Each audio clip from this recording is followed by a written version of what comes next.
Ni umuhanda wambuka uva mu Gatsata ujya ku Gisozi. Ubwo byumvikana neza ko ari umuhanda uhuza umurenge wa Gisozi ndetse n'umurenge wa Gatsata, unyuze mu gishanga ahahoze hahinze ibisheke. Bamwe mu baturage bakoresha uyu muhanda bavuga ko bagorwa no kuwunyuramo, dore ko iyo uwunyuzemo kubera ikibazo cy'amazi bigusaba gushaka umuntu kwambutsa cyangwa ugakuramo imyenda ukabona uko wambuka. Aho umwe mu bagabo bashinzwe kwambutsa aba baturage bambutswa ku mugongo avuga ko iyo ahakoreye amafaranga make akorera icyabiri cyangwa icyatanu, ariko nawe ntawema kugaragaza ko ari imbogamizi zikomeye ku buzima bw'abahagenda nk'uko babigarukaho.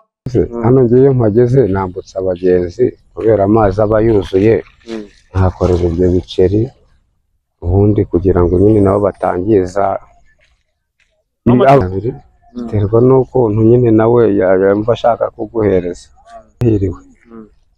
Kuko mpagera mpita nkomeza mpita kuhakora wenda nk'icyatanu cyangwa icyabiri. Imbogamizi ateza niyo nk'ubu ngubu abana, kuko hari abava hano mu Gasyata bakiga Gisozi cyangwa abava Gisozi biga hano, cyangwa nko mu gusenga ugasanga abana ntago bari kubasha kugenda, hari kugenda abantu bakuru, cyangwa ukaba utatuma umwana ngo ave mu Gasyata ajye ku Gisozi.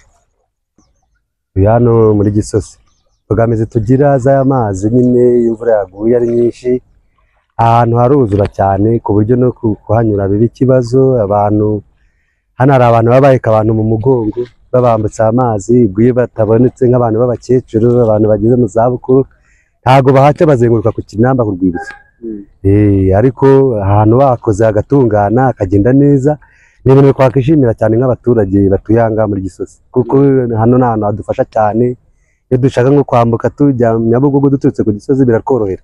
Yaba abahakura amaramuko ndetse n'abahagenda bahuriza ku cyifuzo cy'uko iki gishanga ubuyobozi bwagakwiye kugitunganya kugira ngo abantu bazajye babona aho kunyura, ngo dore ko abaturage bakigihinga iki kibazo kitigeze kigaragaye nyuma y'uko bahagaritse abahakoreraga isuku. Ubwo sinzi n'ukuntu badahari, hano hari abantu bambutsa abantu mu mugongo. Iyo uje ufite amafaranga ya biceri turuwasa barakwambutsa bagushyira mu mugongo bakakwambutsa bakakugeza hano hakurya. Ni ukuvuga ngo hari amazi ari hano ahangaha ureba aretse, no hakurya hari ahandi aretse. Ubwo urumva kwambuka abantu bafite imbaraga barihangana bagakuramo inkweto. Hari n'igihe tuza tugasanga amazi ni maremare bikangwa ko imyenda izamura cyane ku buryo rwose imyenda ushobora no kuyikuramo. Ubwo rero turambuka tukavogera, ariko ubwo nyine abantu bafite intege nke ntago bahaca. Byiza kugira ngo bahakore amazi avanga, kuko n'ubu nanjye ubuse hanyuze nk'umwana wanjye cyangwa n'umwana w'umuturanyi, urumva navuye ku ishuri cyari kujyayo ntabwo abona uko yambuka. Kuri iki kibazo umunyamakuru wa BTN TV yagerageje kuvugisha umuvugizi w'umujyi wa Kigali Emma Claudine Ntirenganya ku murongo wa telefoni inshuro zose twamuhamagaye ntiyigeze atwitaba, yewe n'ubutumwa bugufi twamwandikiye bwerekeranye n'iki kibazo ntiyigeze abusubiza.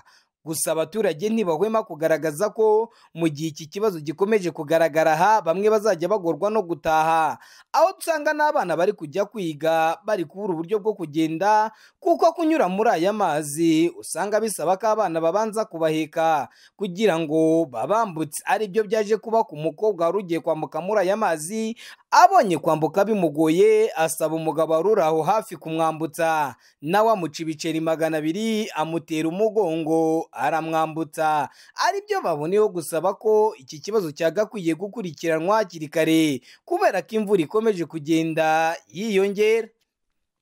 Ngendi Imanishimwe Pierre, BTN TV Rwanda, i Kigali.